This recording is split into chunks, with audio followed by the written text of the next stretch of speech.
Welcome back to our study in the book of Genesis, and we're looking at Genesis 11 with the Tower of Babel, and the scattering of the people. Remember, we're looking at a library. So the patriarchal age, that is after the flood, at this point, we have the Tower of Babel and the dispersal of the nations. Throughout our study of the book of Genesis, we've noted the literary style of the book. This literary style is consistent in that the factors not central to the main theme are quickly dealt with first. Then the record returns to the central theme to deal with it at length. So first we see the overall view, and then we return to see the important details. This is the same pattern seen in Genesis 10 and 11, and the genealogy of Genesis 10 is given a panorama of the nations. Then Genesis 11 goes back to the Tower of Babel to describe God's judgment against man's rebellion. From there we trace a single line running from Noah to Abraham. Remember, we did the same thing in Genesis chapter 1 and 2. We see the big picture of creation, and then we hone in on the Adam and Eve in the garden and this situation there. So first of all, a big overall view, a big picture, and then we hone in on what is the important details as far as God is concerned. Why is this story included in the Genesis account? There's a number of reasons could be cited, each with a certain degree of validity. First, to show the origin of the division of languages. Secular philology has wrestled with the question of the origin of languages and whether all languages stem from a common ancestor. We do know that languages change over time and that new languages grow and develop, but this doesn't tell us where this process began in the first place. Only in the Bible do we have a definitive answer. Or secondly, to show the origin of the Babylonian religious system. Moses is writing his narrative to the Israelites who have recently come out of Egypt. They will soon be entering the land of Canaan. It's a land that is filled with idolatry. So they've come from one filled with idolatry to another. The religious system of that land has its roots in the paganism of Babel. It was from the same paganism from which Abraham had been called, or Abram. This serves as a warning against returning to those pagan roots, or to show the results of rebellion against God. The close of the book of Deuteronomy contains a series of blessings and cursings for either obedience or disobedience to the covenant. These are found in Deuteronomy 28.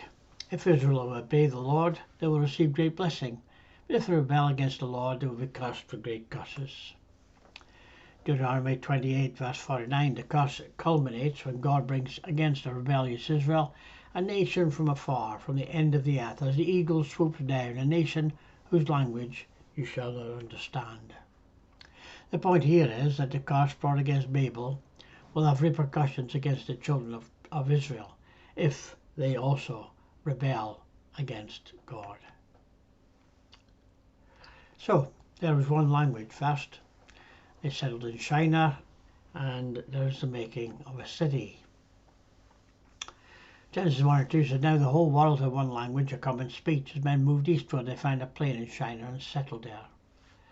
So here we have the scattering of the people. One family descends from Noah, one language, journeyed together from Ararat, dwelt together in the land of Shinar. But what's the plan? The plan to build a city, to build a tower, to make a name, to avoid being scattered. When the passage says the whole earth, the world, uses the same language, we need to remember the word for earth is Hardes and can refer to the land. On the other hand, if we understand this to be the origin of all major language groups, and that certainly seems to be the case, then we naturally follow this universality would have been mirrored in a universal flood. Shinar or Sumer, ancient Mesopotamia, this area where the ark had landed was a mountainous area to the north of Mesopotamia called Urartu. The descendants of Noah subsequently migrated southward into the land of Shinar, the land we know today as Mesopotamia. It was many years since the great flood had wiped out everyone except the 8 souls who were in the ark. Now thousands are living in the Mesopotamian valley.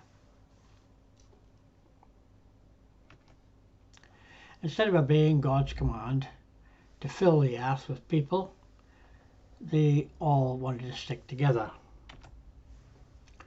They wanted to stay together and build a monolithic civilization. They weren't interested in scattering over the earth. They weren't interested in obeying God's command. Verse 3 says they began to talk about construction projects. Come, they said, let's make a great pile of burnt bricks and collect bitumen to use as mortar. So instead of stone, they used brick. Instead of mortar, they used tar. Why is this significant?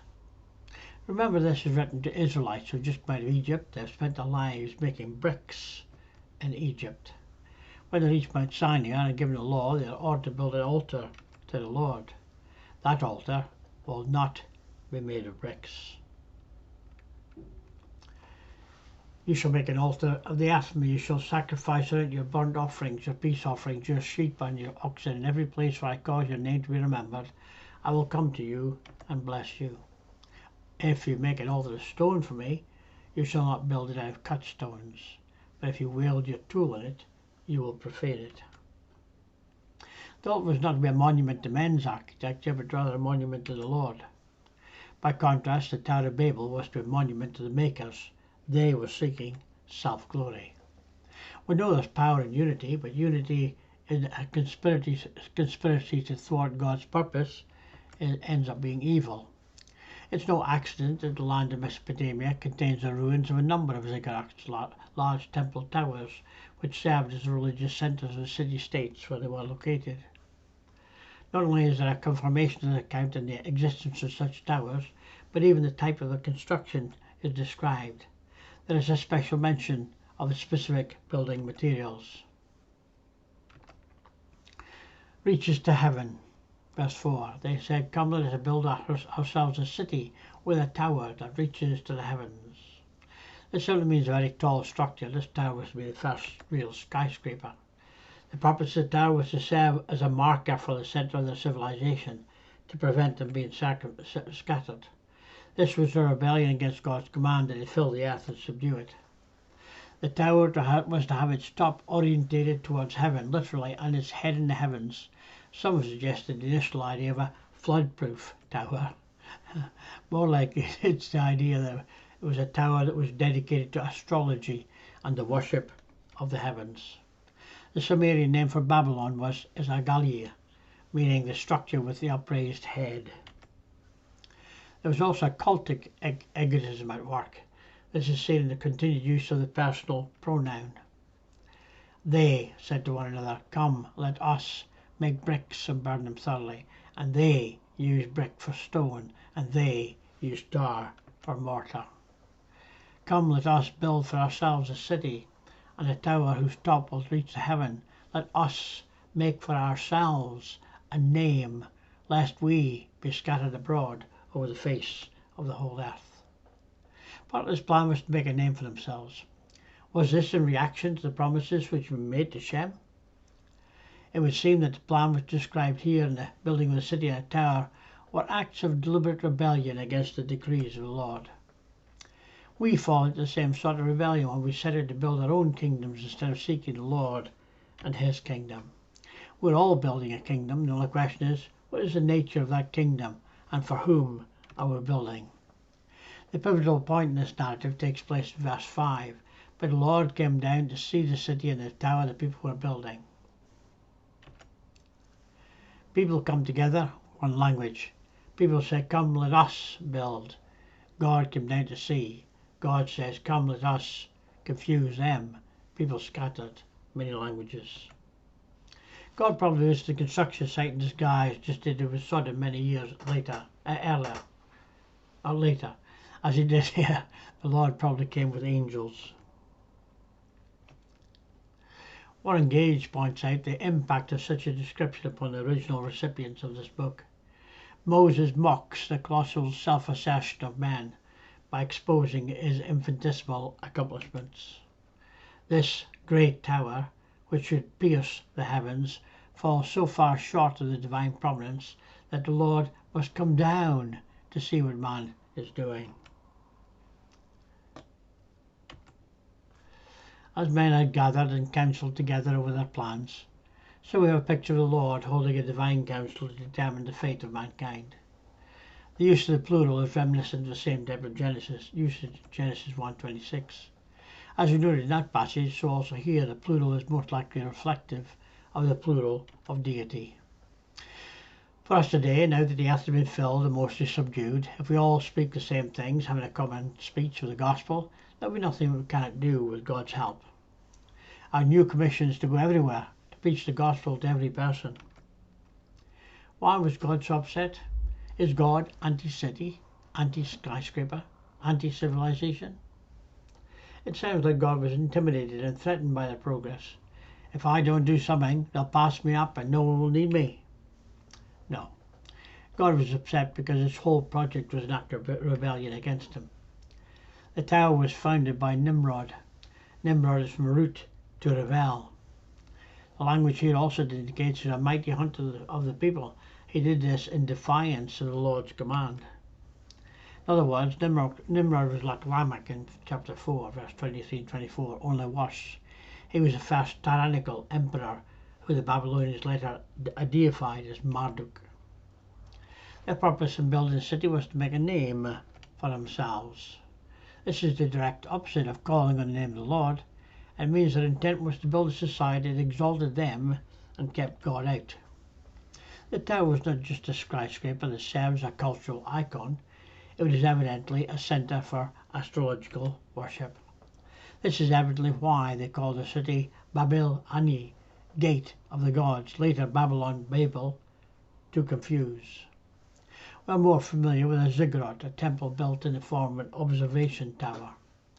The use of ziggurats indicates astrology was a religion. Animism, a very ancient religion and degradation of worship of the one true God, still the majority worldview today. Even Eastern mysticism are closely related. Not only is animism mistaken in its assumptions, there is also a moral component. They exchanged the truth of God for the lie and worshipped and served the creature rather than the Creator.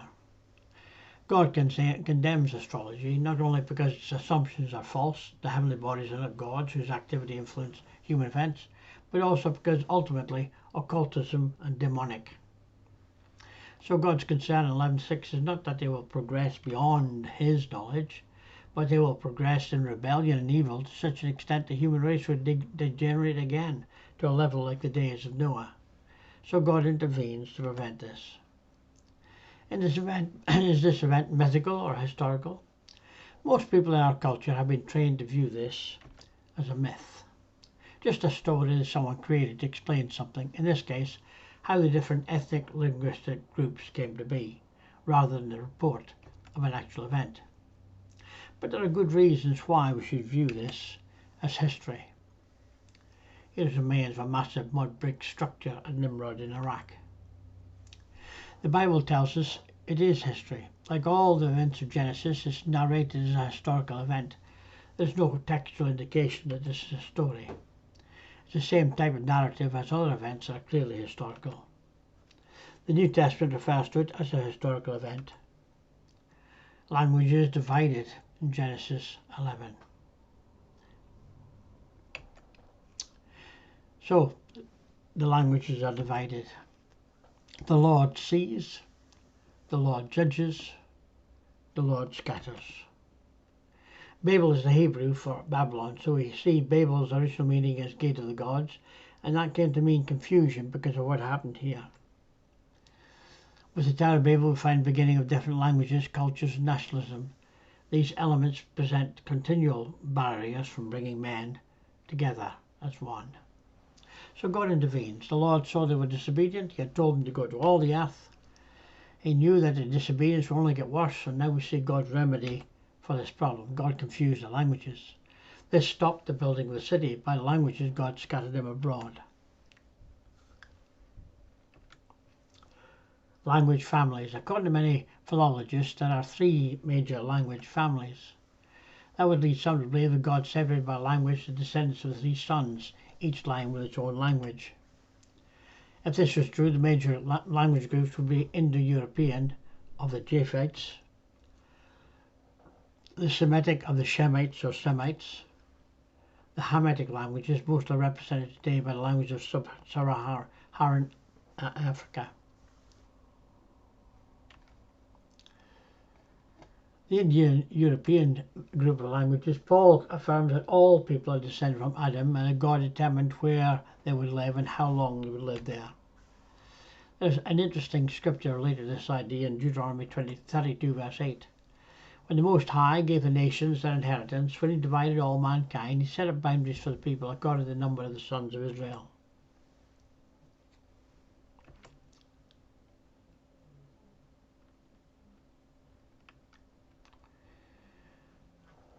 There's a time for all things.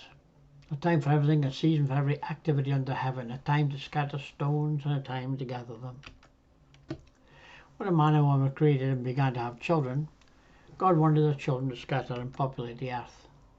Today he wants all men and women to come together in a spiritual culture of faith in his family, his body, his kingdom, his assembly, which is now his holy nation.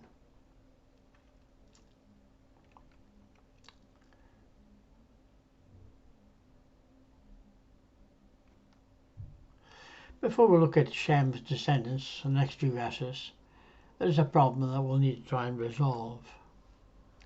Part of the problem stems from the fact that over the last 200 years, many religious groups and people have held to the belief of some sort of 1,000-year reign on earth that is, according to them, still in the future. This belief is called premillennialism. It's a view that human existence should only last about 7,000 years. Historical premillennialism taught that the Antichrist would appear on earth and a 7-year tribulation would begin. Next would be a rapture. Then Jesus and his church would return to earth to rule for 1,000 years. The faithful spend eternity in the New Jerusalem. Dispensational premillennialism holds that the second coming of Christ and the subsequent establishment of the millennial kingdom is to be preceded by a 7-year-long period known as the tribulation, the earthly activity of the Antichrist, as well as the outpouring of God's wrath on mankind. Dispensational premillennialism holds that the nation of Israel will be saved and restored to a place of preeminence in the millennium. Thus, Israel will have a specific function of service in the millennium that is different from that of the church. Jehovah's Witnesses, Christadelphians, and many evangelicals believe in the premillennial theory. The Jehovah's Witnesses in their Watchtower tracts continually make reference to the phrase according to reliable Bible chronology. They do this to promote their false teaching and false prophecies, which they keep getting wrong. Here are a couple of examples. According to the inaccurate chronology that has been worked out for the King James Authorized Version, Russell calculated that Christ's presence had begun in the year 1874. Unseen to human eyes and seen only by the eye of faith. But what is the correct date? Who have seen the sign testifying to Christ's presence beginning in 1914? So the original date Christ was supposed to become unseen was 1874, and then that same inaccurate chronology, though they claim to be a reliable chronology, they changed the date to 1914. By this irrepressible witness to the established kingdom, the Gentiles, the Goyim, the nations, are being given to understand that their 7 times for trampling upon Jerusalem, ended in the autumn of 1914, according to them. The people of Christendom have been in a great danger ever since the time of the end. Begin with the expiration of the times of the Gentiles, the appointed times of nations, in the early autumn of 1914. The same Russell, who began the witness, got it wrong by saying 1874, but later Watchtower writers got it right by saying 1914. This was explained in 1925. The first part of the Great Tribulation began in 1914, ending in 1918. Then the time interval by which those days of the tribulation had been cut short was extended for 51 years and is not yet over. They keep getting things wrong. They are still looking for a 1,000-year reign to begin. The emphasis on 7,000 years, the final 1,000-year reign, meant there was a lot of emphasis on making the dates from the Old Testament match up or fit the last 6,000 years. This meant that many charts, like the one on the next slide, ended up calculating all the dates into a chronological setting, which actually is incorrect in most Bibles.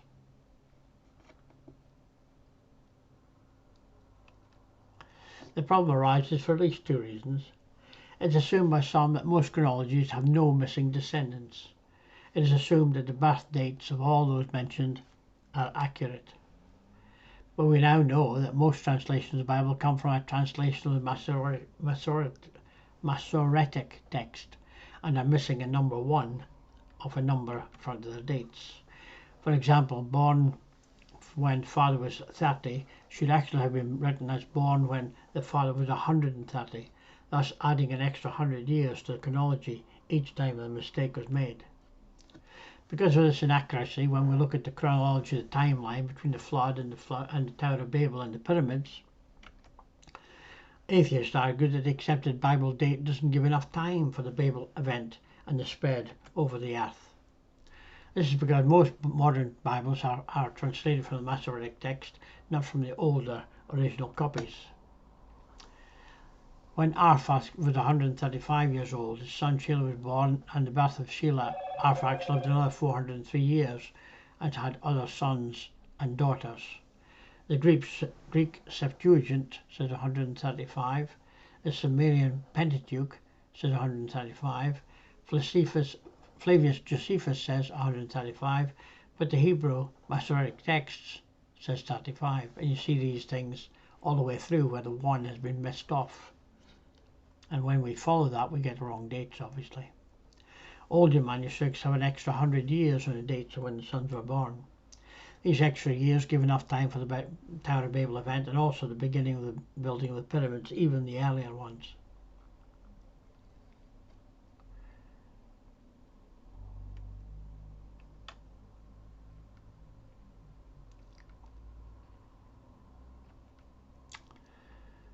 So, we see again in this chart where the writer is making the same mistake. It's very common in these types of charts. The Masoretic text lives overlap more. If you put extra 100 years back in it, then each generation died one after the other, which is more normal. When we add the extra 100 years to all these births, that gives at least an extra 650 years for a population to grow large enough to build the tower and the pyramids. This means the flood could have been around 3000 BC, therefore at least 550 years before the pyramids were being built. These extra years give us enough growth time to allow the population needed to build Babel and the pyramids. The largest pyramid required only 30,000 workers. But irrespective of how accurate or inaccurate dates are, there's still missing information, so we haven't got a final idea of when the actual dates were incorporated.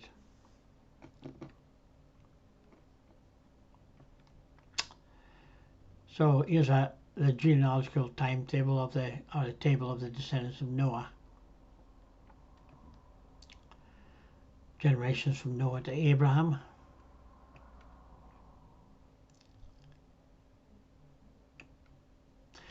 This genealogy continues from Shem to Abraham, who is the next main character in the story of redemption. This is the account of Shem. 2 years after the flood, when Shem was 100 years old, he became the father of Arphaxad. After he became the father of Arphaxad, Shem lived 500 years and had other sons and daughters. When Arphaxad had lived 135 years, he became the father of Shelah. After he became the father of Shelah, he lived for 403 years and had other sons and daughters. When Shelah lived 130 years, he became the father of Eber. When Eber lived 134 years, he became the father of Peleg. After he became the father of Peleg, Eber lived 430 years and had other sons and daughters. When Peleg lived 330 years, he became the father of Reu. In the days of Peleg.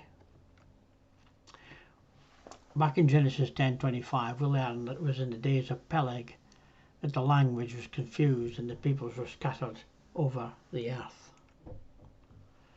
Babel occurred in the lifetime of Eber and just before the birth of Peleg. The name Peleg means divided. His father named him after the dispersion at Babel. Peleg's father Eber witnessed the events of Babel and was speaking the language that became the Hebrew language. Josephus says Salah was the son of Arphaxad, the son from originally called the Jews Hebrews. Heber begat Joktan and Phaleg. He was called Phaleg because he was born at the dispersion of the nations to the several countries. For Phaleg among Hebrews signifies division, Josephus says. 1119 to 22, after he became the father of Ru, Peleg lived 209 years and had other sons and daughters. When Ru lived 132 years, he became the father of Serug. After he became the father of Serug, Ru lived 207 years and had other sons and daughters. Serug lived 130 years and became the father of Nahor. After he became the father of Nahor, he lived 200 years and had other sons and daughters. When Nahor lived 129 years, he became the father of Terah. After he became the father of Terah, Nahor lived another 119 years and had other sons and daughters. After Terah lived 70 years, he became the father of Abram, Nahor, and Haran. Terah died in Haran. So, summary of Genesis 9:1 to 11:32. Noah's sons, insights to the Tower of Babel. Pride comes before the fall. Let us go, one world government, the land of Shinar, Tower of Babel, languages divided, generations from Shem to Abraham. I like these old charts. I have some amazing ones produced by great artists in time past. Judgment. Adam and Eve cast out the Garden of Eden. Cain banished from the presence of God for murdering brother. Flood brought upon the earth. Confusion of languages and nations dispersed. The way of salvation. Promise of redemption to the seed of the woman. God placed a mark in Cain so no one will take vengeance. 8 souls saved in ark. Abraham to be a blessing to the nations. We've studied the history of God's scheme of redemption as it was developed from the creation to the call of Abraham. These 11 chapters are the foundational chapters of the Bible. We cannot reject these 11 chapters as a myth and still claim to believe that the Bible is the inspired Word of God. Some translations may give us problems, but that doesn't change the authenticity and authority of the Word of God. God's revealed and inspired Word is found in the Scriptures. If you got something out of this lesson, please feel free to come back and join us again. Every blessing.